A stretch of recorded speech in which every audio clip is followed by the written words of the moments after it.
오늘 우리에게 주신 하나님의 말씀은 사무엘상 3장 19절에서 20절까지의 말씀입니다. 지난 한 주간도 하나님의 은혜 가운데 우리 온 성도들이 행복한 삶을 사신 줄로 믿습니다. 행복하셨지요? 아멘. 오늘도 하나님께서 우리를 또 행복하게 해 주시리라 확신합니다. 7, 8월이 되면 교회는 참 많은 행사들이 연속되어집니다. 계속 매주일 쉬지 않은 행사의 행사가 연속되어지는데, 그 중에서도 모든 행사가 다 중요합니다만 비중 있게 우리가 관심 있게 크게 생각하는 것이 여름 성경학교입니다. 어렸을 때 우리 아이들에게 하나님의 말씀으로 양육한다는 것 퍽 의미가 있고요. 세상을 살아본 경험에 의하면 어렸을 때 하나님의 말씀이 새겨지면 그 말씀이 평생 우리 아이들이 살아가는 데 있어서 우리가 인생길을 사는 데 있어서 어렸을 때 마음에 새겨진 말씀이 삶을 좌우한다는 겁니다. 오늘 본문에 주인공격으로 등장하는 사람이 사무엘입니다. 사무엘에 대해서 오늘 성경은 이렇게 말씀합니다. 사무엘이 자라매 하나님이 그와 함께 계셔서 그의 말이 하나도 땅에 떨어지지 아니하였다. 여러분, 이 말씀 대단한 말씀입니다. 하나님이 함께 계셔서 그의 말이 하나도 땅에 떨어지지 아니하였다. 아니, 사무엘이 하나님도 아닌데 그가 말한 대로 세상이 되어졌다는 겁니다. 그가 하나님도 아닌데 그가 생각하는 대로 마음먹은 대로 범사가 이루어졌다라고 하는 이런 축복의 말씀을 성경이 증거하고 있습니다. 이 말씀을 읽으면서 한편으로는 부럽기도 하고요. 사무엘은 어떻게 이런 축복을 받았는가 부럽고요. 또 한 가지 생각은 성민교에서 자라나는 모든 아이들이 곧 여러분들의 자녀들, 여러분들의 손주들이 하나님 앞에서 사무엘과 같은 축복받아 이 아이들 이 땅에 살아가면서 그들이 말한 대로 그들이 생각한 대로 범사가 이루어지는 이 축복을 누릴 수 있게 되기를 소망합니다. 여러분, 도대체 사무엘은 어떤 삶을 살았던 사람이기에 어떤 복을 받은 사람이기에 말한 대로 모든 게 다 됐을까? 성경은요, 사무엘에 대해서 성경에 여러 가지로 말씀을 주고 있는데 보세요. 사무엘상 2장 26절 말씀을 보면 우리 한번 같이 볼까요? 2장 26절인데 시작. 아이 사무엘이 점점 자라매 여호와와 사람들에게 은총을 더욱 받더라. 아이 사무엘이 점점 자라매 여호와와 사람들에게 은총을 더욱 받았다는 겁니다. 이 말씀은요, 누가복음 2장 말씀에 가보면 예수님에게 주신 말씀과 똑같아요. 자, 누가복음 2장 40절입니다. 2장 40절 시작. 아기가 자라며 강하여지고 지혜가 충만하며 하나님의 은혜가 그의 위에 있더라. 우리 예수님 아기 때이깁니다. 우리 예수님 자라며 강하여지고 지혜가 충만하여 하나님의 은혜가 그 위에 있더라. 축복합니다. 여러분들의 자녀가 이렇게 되기를 바랍니다. 여러분, 이거는요 우스갯소리로 하는 얘기지요, 농담으로 하는 얘기지요. 그런데 우스갯소리 농담으로 이런 얘기들이 떠다니고 있습니다. 아이들을 키우면서 어른들이 하는 얘기입니다. 뭐라고 얘기하냐면요, 끔찍한 2살, 미운 3살, 미친 4살, 공포의 7살, 거기다가 이제 급기야는 뭐라고 얘기하냐면 왼수. 그 다음에 더 심각한 얘기합니다. 귀신은 뭐하나. 이게 자기 아이가 예뻐서 하는 얘기지만, 그러나 아이를 키우면서 소가리를 하고 이리 부딪히고 저리 부딪힐 때 그냥 미워서가 아니라 예쁘고 귀엽고 사랑스럽고 이유 없이 좋지만 그냥 힘드니까 갑자기 이제 이런 얘기를 우리가 그냥 유머스럽게 이렇게 하는 겁니다. 하지만 여러분, 세상에서 그런 말이 있다 할지라도 여러분들의 자녀, 여러분들의 손주, 우리 성민의 아이들은 자라가면서 하나님의 은혜를 더 힘입고 더 사랑스러워지고 더 복되고 더 잘되고 더 형통해지고 더 감사한 일이 많아지는, 더 잘되는 축복을 받는 이런 아이들 되기를 축원합니다. 우리 아이들 어떤 연유에서든지 뭐 끔찍하다, 밉다, 미치겠다, 공포스럽다 이런 단어는 전혀 상관없이 그냥 잘 되는 축복만 있기를 원합니다. 아이들 잘 돼야 됩니다. 진짜 우리 아이들 잘 돼야 됩니다. 잘 돼야지요. 상담학을 공부한 사람들이 이런 얘기를 해요. 성장한 어른들이 사회 적응을 제대로 못하고 대인관계를 원만하게 하지 못하면 무슨 얘기를 하냐면 어릴 적에 상처받은 것이 치유받지 못해서 어렸을 때의 영향을 받아서 저렇게 이렇게 된 것이다. 그러면서 어렸을 때 받은 상처를 지금이라도 치유를 해야 된다는 겁니다. 어렸을 때 어떻게 자라느냐에 따라서 그 아이가 복된 아이로 하늘의 별처럼 빛나는 인생이 될 수도 있는 것이고요, 어렸을 때 어떻게 성장하냐에 따라서 이 세상 살면서 사회에 적응하지 못하고 사회 속에서 참 불편한 삶을 살 수밖에 없는 그런 경우가 생기는데, 우리 아이들, 축복받은 아이들, 잘 되는 아이들, 없어서는 아니 되고 하늘에서 별처럼 빛나는 그런 인생들 되기를 축원합니다. 성경의 사무엘에 대해서 여러 곳에서 말씀을 주고 있는데요, 너무 어렸을 때 사무엘은요 너무 신비스러워. 보세요. 아까도 말씀을 했습니다만 사무엘상 2장 21절에 사무엘에 대해서 뭐라고 얘기하면 하나님 앞에서 자랐다는 거예요. 사무엘은요 누구 앞에서 자랐다고요? 하나님 앞에서 자랐어요. 하나님 앞에서 자라는 사무엘 2장 26절에 사무엘이 점점 자라면서 여호와와 사람들에게 은총을 받았다는 것이고, 3장 19절 그의 말이 땅에 떨어지지 않았다는 것이고, 7장 13절 그가 사는 동안에 블레셋이 이스라엘을 공격하지 못했다는 것이고, 7장 14절 사무엘이 사는 동안 이스라엘과 아모리 사람 사이에 평화가 있었다는 것입니다. 세상에 사무엘은 어떤 축복을 받은 사람이기에 하나님 앞에 이런 보장을 받았을까? 여러분도 잘 알다시피 이스라엘이라는 나라는 강대국 사이에 끼어 있는 나라입니다.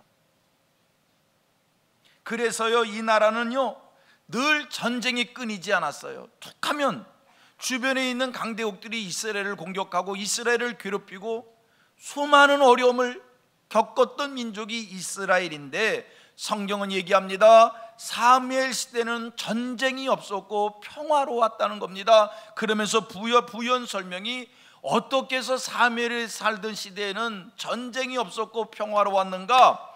여호와의 손이 사무엘이 사는 날 동안 블레셋을 막으셨기에, 사무엘이 사는 동안 여호와의 손이 블레셋을 막아주셨기에 이스라엘에 전쟁이 없었고 이스라엘이 평화로웠다라고 하는 이야기입니다. 여러분, 우리 아이들이 이런 축복을 받기를 원합니다. 우리나라 제가 어렸을 때부터 지금까지 늘 남과 북의 긴장 상태였습니다. 우리 어렸을 때는요 무장공비도 들어왔었어요. 늘 전쟁의 위협 속에 살았습니다. 여러분, 전쟁의 위협 속에서 우리는 이 나라를 평화롭게 지키기 위해서 많은 전쟁을 준비하는 세금, 전쟁을 준비하는 군비 노력을 하지만 여러분, 그것이 중요한 게 아니에요. 성경은 이렇게 얘기합니다. 사무엘이 사는 동안 여호와의 손이 블레셋을 막아주셨기에, 우리 아이들이 세상을 사는 동안 하나님께서 외적을 막아주시기에, 우리나라가 평화롭고 하나님께서 우리 아이들이 사는 동안에 이 나라에 복을 주셔서 경제적으로 부강하고, 하나님께서 우리 아이들을 축복해 주셔서 이 나라가 잘 되는 일들이 생기게 되기를 원합니다. 여러분, 사무엘이 하나님 앞에 축복받으니 주변의 나라들이 이스라엘을 공격하지 못했다는 거예요. 사무엘은요, 여러분 잘 아시잖아요. 이스라엘 역사 속에서 정말 귀한 역할을 감당했던 사무엘은 이스라엘 역사 속에 정말 큰 인물이었습니다. 아시지 않습니까? 사사시대가 끝나고 왕정시대가 시작될 때에 이스라엘의 왕을 세우는 일을 합니다. 첫 번째 왕이 사울입니다. 두 번째 왕이 다윗입니다. 그런데 이 사울 왕과 다윗 왕에게 기름을 부어 이 나라 왕이 되게 한 사람이 사무엘입니다. 성경은요, 사무엘에 대해서 뭐라고 증거하냐면 마지막 사사라고 얘기하고 제사장 겸 선지자였다고 얘기하고, 정말 하늘의 별처럼 빛나는 이스라엘 역사 속에 핵심과 같은 인물이었는데, 그가 어떻게 이런 축복을 받았는가? 어떻게 이렇게 축복을 받았는가? 세 가지로 얘기할 수 있어요. 사무엘은 기도로 잉태되어진 인물이었고요, 사무엘은 성전에서 자랐고요, 사무엘은 어렸을 때부터 신앙 교육을 받은 사람입니다. 이게 그를 평생 하나님 앞에 복되게 한 줄로 믿습니다. 기도로 잉태되어지고 성전에서 자라고 어렸을 때의 신앙교육, 이것이 그를 복되게 했다는 말씀이에요. 좀 더 구체적으로 설명해 봅니다. 사무엘에 대한 자세한 내용이 사무엘상 1장에 설명되어지고 있는데, 사무엘상 1장에 나오는 말씀만 가지고 여러분들과 함께 생각을 해봅니다. 성경 이렇게 얘기합니다. 에브라임 산지에 에브라임 사람 엘가나가 살고 있었다는 겁니다. 엘가나가 살고 있었는데 이 엘가나에게 부인이 두 사람이 있었습니다. 하나가 한나이고 또 한 사람이 분인나라는 사람입니다. 엘가나에게 두 사람이 있었어요. 한나와 또 하나 누구라고요? 분인나.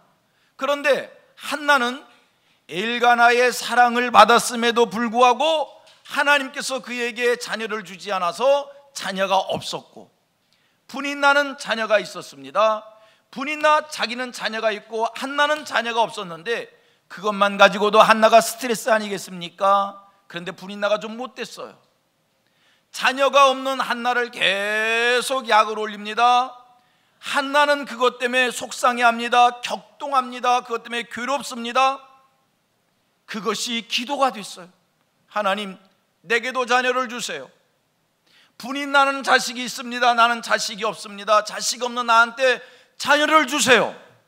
한나가 간절히 하나님 앞에 자기 자녀 없음을 한탄하면서 괴로워하면서 하나님 앞에 자녀를 달라고 기도를 합니다.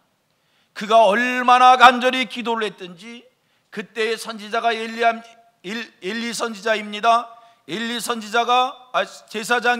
제사장이 한나의 기도하는 모습을 보니까 뭐에 취해 있는 사람처럼 깊은 기도에 빠져 있는 거예요.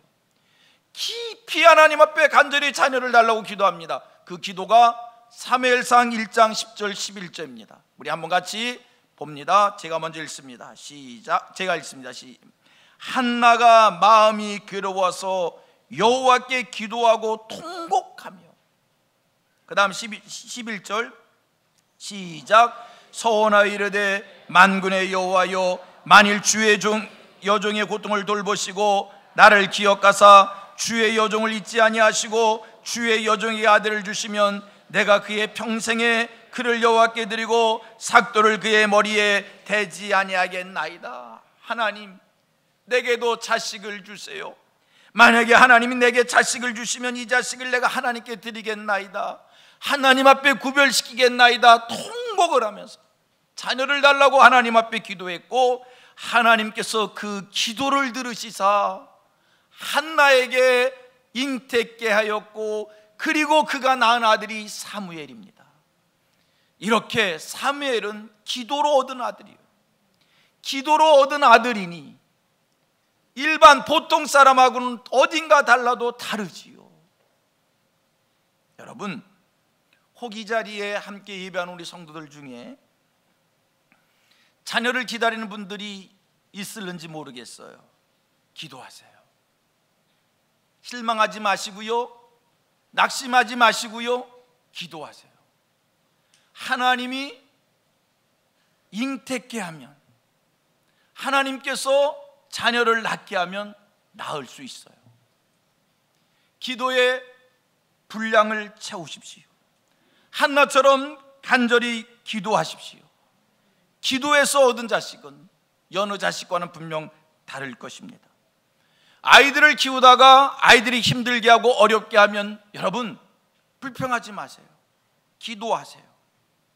기도하세요. 기도가 쌓이면, 기도가 쌓이지 않은 사람보다 분명 어딘가 다른 모습이 있을 것입니다. 실망하지 마시고요, 기도하세요. 예수를 믿으면서 하나님을 섬기면서 신앙생활하면서 참 말로 설명하기 어려운 경험으로 깨닫는 것이 있어요. 우리 하나님, 어떨 때는 우리가 잘 알 것 같은데 어떨 때는 하나님을 잘 모를 것 같아. 하나님은 너무 크신 분이기에 우리가 잘 모르지요. 그런데요, 보시면 경험으로 아는 겁니다. 우리 하나님 이미 주시기로 작정하고 약속하셨지만, 이미 응답해 주실 것이지만, 하나님을 섬기다 보니까 그러면서 알아지는 게 뭐냐면, 하나님이 주시기로 작정한 것, 응답하기로 작정하신 것을 그냥 먼저 주시지 않고 꼭 기도를 하게 하고 주시더라는 거예요. 주시기로 마음 먹으셨지만 그냥 주시지 않고 우리로 하여금 기도의 분량을 쌓게 하고 기도가 채워지게 하고 그 다음에 주신다는 거예요. 왜? 우리 인생이 그래요. 하나님이 쉽게 주시면 무슨 생각을 하냐면, 하나님이 주셨다고 생각하는 것이 아니라 내가 얻었다고 생각해요. 내 노력으로 생겼다고 해요. 우연히 생겼다고 해요. 그런데 기도를 간절히 하면 우리가 뭐라고 하면, 하나님이 주셨어.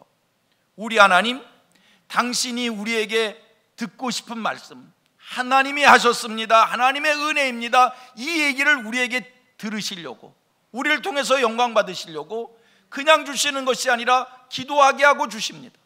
여러분, 자녀를 위해서 기도하십시오. 기도의 분량이 채우면 여러분, 기도가 쌓인 애들은 어딘가 몰라도 다릅니다. 축복합니다. 사무엘이 어떻게 해서 그렇게 복된 인생이 될 수 있었는가? 기도가 쌓인 거예요. 기도로 얻어진 아들인 거예요. 그러니 하늘의 별처럼 빛나게 된 줄 믿습니다. 기도로 세상에 태어난 아들, 하나님의 은혜를 입고 하나님의 축복을 누리고 하나님 앞에서 큰 일을 하는 것은 너무나 당연한 일입니다. 기도의 응답으로 세상에 태어난 사무엘, 엄마 한나에게서 젖을 떼는 순간 성전에서 자라기를 시작하고 여호와께 수종 들고 그러면서 제사장의 축복을 받습니다. 이게 사무엘이 복받은 비결인 거예요.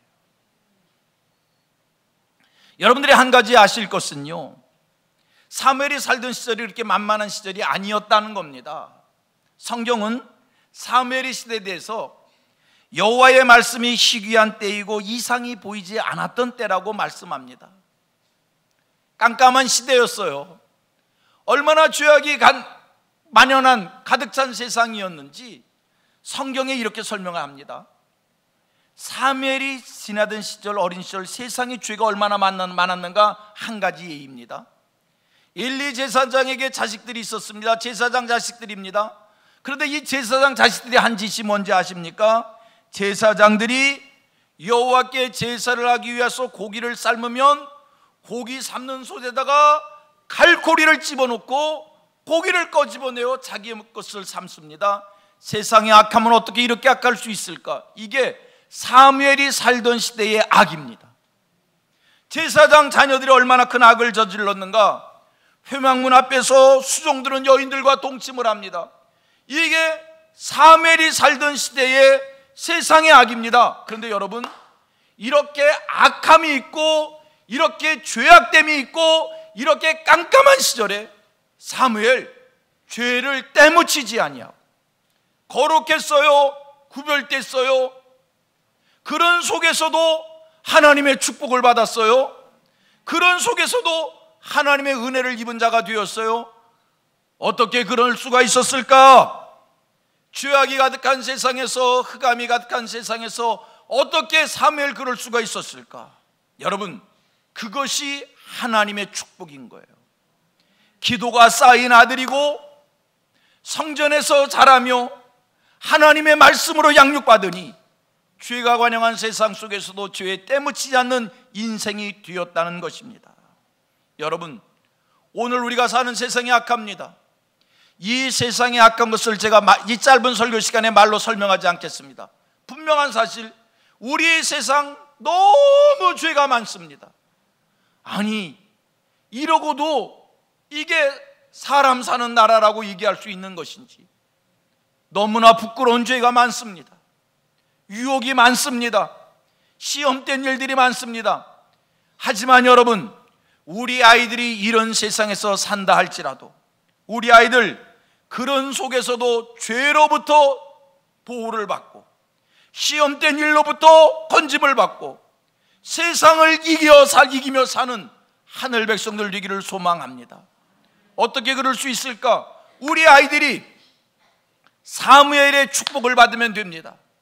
사무엘이 기도가 쌓이고 성전에서 자라고 하나님의 말씀으로 양육되어지니까 죄가 많은 세상에서 죄에 물들지 않는, 그리고 하나님 앞에서 살아가야 되는 삶의 방식을 지키는 그런 아들이었다는 겁니다. 여러분, 성경 속에서 우리는 요셉에 대한 인물을 만나게 됩니다. 요셉, 지난 제가 주일 오후 예배 때에 요셉에 대해서 잠깐 말씀을 드린 기억이 있는데, 요셉이란 인물을 추적해 보면 요셉은요, 야곱의 12아들 중에 한 아들이었고요, 어렸을 때 형들에게 시기와 질투의 대상이 돼서 애굽으로 팔려갑니다. 애굽의 종이 되어집니다. 여러분, 애굽이란 나라는요, 이방 나라입니다. 우상 섬기는 나라입니다. 애굽에 팔려가서 보디발 장군 집에 머슴 노릇하는데 장군 부인의 유혹을 받습니다. 여자의 유혹입니다. 감옥에 갇힙니다. 모함받아 감옥에 갇혔습니다. 그런데 보십시오, 요셉이 우상의 나라로 팔려가서 유혹을 받아 감옥에 갇히어도 놀라운 것은 그의 성실함이 변하지 않았다는 것이요, 누구를 원망하고 누구를 불평하지 않았다는 것이요, 그의 인격이 지켜졌다는 것이요, 그의 신앙을 팔아먹지 않았다는 것입니다. 어떻게 그럴 수 있었을까? 요셉이 특별한 사람이 아닙니다.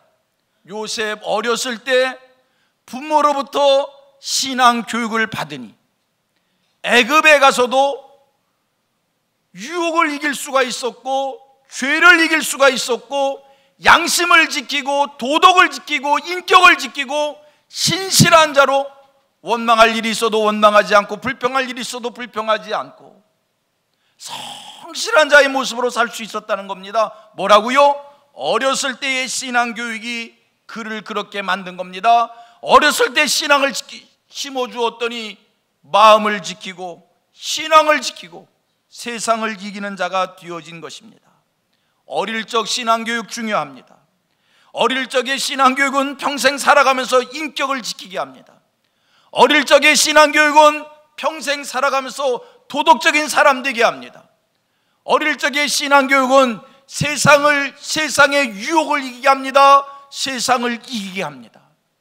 성도님들, 여러분들 자녀들에게 바른 신앙교육 시켜주셔서 죄가 관영한 세상 속에서 때묻히지 아니하고 승리하는 인생 만들어주시기를 축복합니다. 우리가 아이들에게 영어를 가르칩니다. 수학을 가르칩니다. 학문을 가르칩니다. 그러나 여러분, 아이들에게 학문을 가르쳤다고 해서 그 학문이 죄를 이기게 하는 게 아닙니다. 아이들에게 학문을 가르쳤다고 해서 그 학문이 세상을 이기게 하는 게 아닙니다. 죄를 이기게 하는 것은, 유혹을 이기게 하는 것은, 시험을 이기게 하는 것은, 도덕적인 사람이 되게 하는 것은, 세상을 이기게 하는 것은 신앙교육입니다. 신앙교육입니다. 어떤 교육을 먼저 해야 될까? 신앙교육입니다.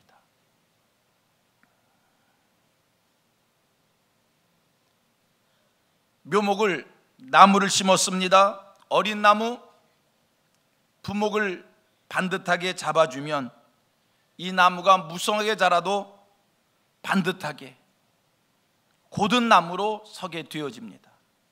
묘목 때 부목으로 제대로 잡아주지 않으면 이 나무는 삐뚤어진 나무, 쓸모없는 나무로 땔감밖에 될 수 없습니다. 어릴 적에 곧게 잡아주기를 바랍니다. 참 이상한 것이 있어요. 어릴 때 주일학교를 보내고요, 신앙교육을 시킵니다. 그러면 사람들이 성장하다 중간에 신앙을 잃어버릴 때가 있어요. 교회도 나오지 않고 그냥 살 때가 있어요. 그런데 어릴 때에 신앙교육을 시키면 이 아이들이 곁길로 갔다가 언젠가는 돌아온다는 겁니다. 어릴 때 여러분들의 말이 먹힐 때 말씀을 가르치시고요, 교회를 나가게 하고요, 어떤 일이 있어도 교회 가서 예배하는 것이 삶의 우선순위라는 것을 기억시키고요. 제가 얘기 하나 하는 것으로 설교의 결론을 대신하겠습니다. 어느 젊은이가 문서를 위조하고요, 문서를 위조했다는 제목으로 법정에 서게 되었습니다. 이 젊은이의 아버지는 굉장히 유명한 법조계의 학자였다고 합니다.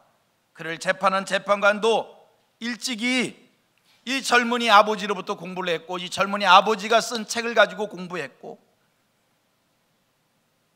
재판관이 자기 앞에서 재판을 받는 젊은이에게 안타까운 마음으로 질문을 던집니다. 네 아버지는 법조계에 뛰어난 인물이셨는데 넌 어떻게 이렇게 파렴치한 죄를 짓고 여기에 섰는가? 아버지가 내가 이렇게 되도록 내버려 뒀는가? 안타까운 마음으로 책망하는 겁니다. 젊은이가 대답을 합니다. 나는 어렸을 때 아빠의 도움이 필요하고 아빠의 충고와 사랑을 받고 싶어서 응석을 부리면 아빠는 늘 바쁘다라고 나를 상관하지 않았습니다. 항상 하는 얘기, 원고를 써야 된다고, 원고를 빨리 끝내야 된다고 하면서 귀찮게 한 게 한두 번이 아니었습니다. 젊은이의 대답인 겁니다. 우리로 많이 생각하게 하는 것입니다. 또 하나의 얘기가 있습니다. 우리말에 바늘도둑이 소도둑 된다는 말이 있습니다. 한 젊은이가 큰 죄를 짓고 붙잡혀가면서 자기를 붙잡아가는 경찰에게 하는 이야기입니다. 나한테 소원이 한 가지 있으니 꼭 들어달라고. 우리 홀로 어머니가 계신데 내가 어머니한테 마지막 인사라도 하고 가게 해달라고. 내가 이제 붙잡혀가면 언제 나와서 우리 어머니 돌아가실 줄도 모르고 꼭 마지막 인사하고 내가 갈 수 있도록 꼭 어머니를 만나게 해달라고. 경찰관 마음이 흔들렸습니다. 마음이 약해졌습니다. 그래서 포승줄에 묶어서 어머니에게 데려갔습니다. 어머니에게 마지막 인사하러 간 아들입니다. 포승줄에 묶인 채 어머니 귀에 대고 무엇인가 얘기하는 것처럼 다가갔습니다. 귀로 다가갔습니다. 그러더니 이 젊은이가 어머니의 귀를 꽉 물어버렸습니다. 세상에 이런 버르장말이 없는 녀석이 어디 있는가?